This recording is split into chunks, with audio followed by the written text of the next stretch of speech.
Hi there, my name's Aaron Short and welcome to my YouTube channel. Now, if you haven't already, please subscribe to this channel and click the notification bell so you know when I release a new video. Don't forget to watch the old ones too, because I hear they're pretty good. No, seriously, thank you for your kind and positive comments so far. I really do appreciate it, and it makes me want to keep making more videos. So lately I've been looking at acoustic guitar pickups and tips and tricks with the Helix family of products. Well, just yesterday someone said, hey, how would you use your guitar with your Helix? That's a great question. Of all the preamps and effects pedals out there, the Helix makes for a great one because it has things like IRs and EQs to improve bad sounding pickups. Also has effects like delays, reverbs, volume boosts and things. Now the full Helix of course has so much power, so many blocks available. You can really go to town with that and use it for make a big patch with swells and different reverbs and delays. Today I'm going to focus on the HX Stomp, mainly because I feel it pairs well with an acoustic guitar. It's small, it fits in your pocket of your guitar case. You can extend it with a few pedals, Morningstar, it could be a bigger pedal to assign with it with an external power supply, or you can just use a small 2-button foot switch, which is passive, doesn't need power, and you can run that alongside it. It's just a great format, I think, for acoustic guitar. So the first thing, of course, is what kind of pickup are you using with it? Does that good pickup sound good straight in? I do think it's nice to have a pickup that sounds great plugged in direct in case you leave the Stomp at home, or just to save yourself some DSP. The Stomp has 6 blocks available. Now, if you need to start adding IRs, impulse responses, and lots of EQs to make your pickup sound good, you're going to run out of blocks pretty quickly. So it's nice to have a pickup that sounds good. So choose your guitar you want to play, choose the pickup you want to use, and then we'll go into the Stomp. So first things first, go into global settings and make sure you're at line level. If you're going straight into a PA or mixer or interface like I am, don't go in as instrument level. Instrument level is really for amps, things like that. So that's the first thing I did. And then we're going to plug in with a cable, bring the guitar volume up. I like full volume, but you might want 3/4 so you've got somewhere to go if you need a little volume boost on stage and you've run out of options on your Stomp. First thing I'll do is I'll go into tuner mode and I'll set it to strobe. I love the strobe tuner in this pedal. It's not a real strobe tuner, but it's pretty much as accurate as one in my opinion. And if you're not used to it, you might think, whoa, how do I use that? Well, we can do a video on strobe. Actually, I have one on the Peterson strobe tuner. Just use it for a bit, get used to it. It won't take long. It won't take long. Make sure both arrows are white, lit up white, and you're in tune. And you're good to go. Let's come out of that mode. For that, you just go into type and change it to strobe, okay? I just did that. I'm exiting now.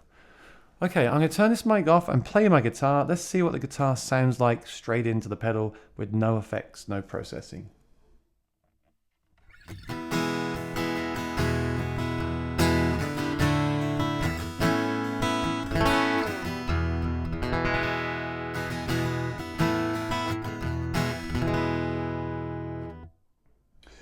Not bad, right? Not bad. So, let's get to work. First block I'm going to do, I'm going to go down to the looper. Now, why is he adding a looper first? Usually we add a looper at the end so we can record into it and then overdub over the top of it for performance. Well, when I'm building a patch, it's nice to have it first because then we can record the guitar and just hear the raw guitar without hearing the guitar itself, which might affect our opinion of the sound. And we can very easily make adjustments. So let me assign the looper to the first switch and record a loop.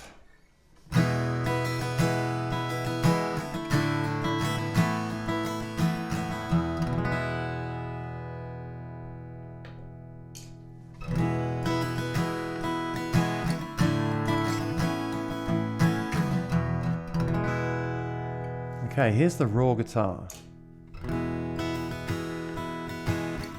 Pretty balanced, clear. Not the most inspiring sound. Okay, so now I'm going to mute this guitar because you don't need to hear that now. I'll just use the loop for now. First thing I'll do, if my guitar sounds awful, I'd add an impulse response. Now this doesn't sound too bad, so I'm not going to do that. In fact, the guitar has an impulse response in it. And what you don't want to do is have a mixed impulse responses. If you have a mic in your guitar or an impulse response like a Variax or an Aura system in the guitar, do not add an IR, because adding an IR to an IR can be like adding a mic to a mic. You can start to get phase issues and delay phase issues. It can be done, but tread very carefully. I would not advise you even go down that path unless you know what you're doing. First thing I would add in the studio would be a compressor. Let's go to Dynamics. Let's add the LA Studio comp. Now with any compressor, I personally would bring it down maybe to 50% to start with, maximum of 70. You don't want to over compress your sound because you want to sound like a natural acoustic. What we try and do with the compressor, hitting that first of all, is just so when we play into the signal, the loud stuff comes down a bit and the quiet stuff comes up a bit, so we don't have such a variation in volumes. Also, it should raise some of those sort of lower frequencies and things I'm missing. It should make the sound a bit, hopefully make the sound a bit fatter sounding, especially when strumming. Okay, so let's hear how that's, just to play the looper, right? I'll turn it on off so you can hear it. I want to try and match the level as well. We'll see it jumps up. I'm going to bring the volume down. I want the gain to be roughly the same, so it's not going to distort digitally the clip. Now can you hear that? That low end just raises up slightly. It's nice. And if I then play at the top, it's not going to sound too, so the sound's going to be more even. So that's a great thing to start with. And that's what we would use in the studio, right? And at a live gig, so that's awesome. So looper into compressor so far. Next thing I'm going to add will be, well, you could add the preamp. I do love click here for the mic preamp.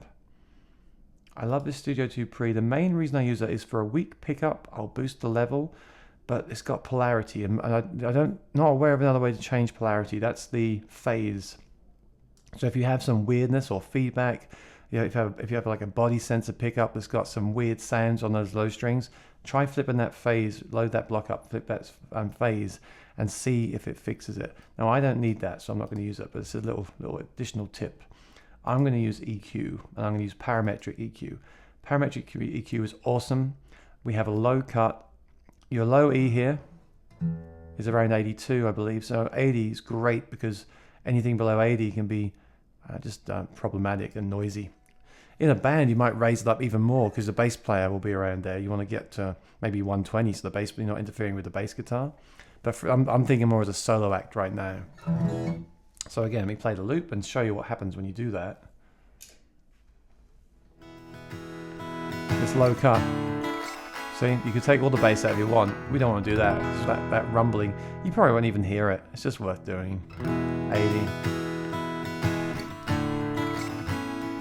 High cut, if you've got some weirdness in the highs, too much high, you can bring that down like this.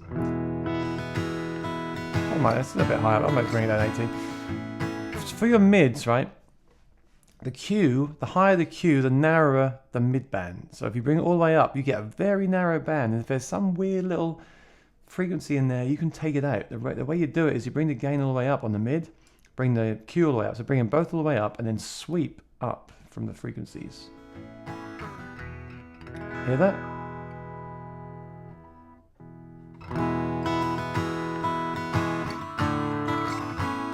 It's like a wah wah wah wah wah there, so I can bring it all out. Wherever that frequency is, I can take it down to about -6, or even down to -12. Now, if this was louder, if you turn this up with headphones, you'll hear it. It's like it just disappears. You hear that? It's much smoother without it. Now, be careful because you might find that it's starting to get too soft sounding and not cutting live. That's the danger with EQ. You can do as much harm as good. But if you've got a really weird couple of frequencies, you could load up 2 EQ blocks and take those out. Remembering, of course, we only have the 6 blocks. Well, not only, we just have 6 blocks. Another option would be to use the global EQ. So that's an option as well. But for this pickup, I think I did a good job. So we've fattened the sound with the dynamics, auditioning the sound with the looper, and then taking out some problem frequencies with EQ. Awesome so far, right? Love that. The next one I'm going to use will be an effect. I want some delay for solos. I love the simple delay. I'll bring the feedback and mix down slightly, and I'll assign it to button 2 so I can switch it on and off. Check this out. On, or off and on, off and on. So let's leave that off for now. We don't want to hear that in the loop. I'll show it to you later on. Reverb, of course. Well, who can play acoustic guitar without reverb? Well, I can't. I love the Legacy. the plate. Again, these are always set pretty high, so I bring it down to around 6, maybe even less. Bring the mix down to around 24, maybe less. But that'll be an always on reverb, sounds like this. Really nice. This is a good sound. Very nice sound. And then one more thing that I need for a live gig is I need a volume boost. So I'll do volume gain block, 6 dB. Again, it needs to be on a foot switch really, doesn't it? Now I've run out of foot switches, so what I'd have to do is use a 2-button foot switch at the end of the pedal. And that can be for the volume boost, and the additional one could be for like instant access to the tuner or something else. Another option we can do in a future video is the Morningstar 6-button MIDI pedal, which is really powerful. You could have a 2-button looper, 3-button looper, and the volume boost on that guy, and then 2 more left over for like turning your compressor on and off, your EQ on and off. Very, very powerful. But it does mean another pedal with another power supply. So I'm not going to cover that in this video, but we'll do that in the future. Don't forget to subscribe. All right, so make sure the volume is on +6. Well, I like +6, so I'm going to turn it off so it's not too loud right now. Okay, that's my patch pretty much. So what I'll do now is I'll move the looper to the end because I'm going to do a gig. And the looper is on button 1. Delay is on 2. Tap and tuner is on 3. I've got a compressor. I've got a very powerful EQ. I've got a great sound delay, a great sounding reverb, a volume boost. The volume boost could actually be assigned to here instead on something like the Morningstar, and then that'll free up another block. So I think, in my opinion, this is enough for an acoustic player, unless you're like really crazy experimental and you want to use the full Helix, that's fine. But you could also copy this patch and then change that delay to a chorus and switch between the 2 patches to get that different effect. Another option for you. We'll do a tips and tricks in the future on things like that. But for your meat and potatoes, unless you're vegetarian, this is a great patch, in my opinion. I always say that, right? In my opinion. So let me record a loop. I'll turn the mic off. Let's see how it sounds.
So what did you think? I mean, that's just one very basic, straight up, simple way of running a rig. A very classic rig with the delays and reverbs and things.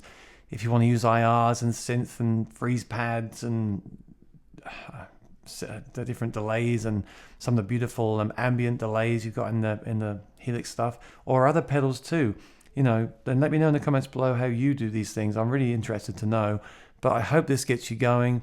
Hope it gives you some ideas if you're new to this stuff. And I hope you enjoyed the video. Until next time, stay tuned. Thank you so much for watching.